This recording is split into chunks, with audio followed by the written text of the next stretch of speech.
Hello mga kasari, muling nagbabalik ang inyong tendera. Ayan. So kung napapansin nyo, yung mga last vlog ko is, mahaba pa yung hair ko. Ngayon pinutulan ko na para tipid sa shampoo. Oh my God. Kasi para mas madaling suklayin.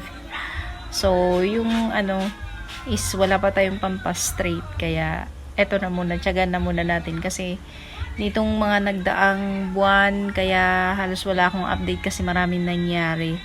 So, kagaya ng dati, mga natatopic ko nung mga last vlog ko na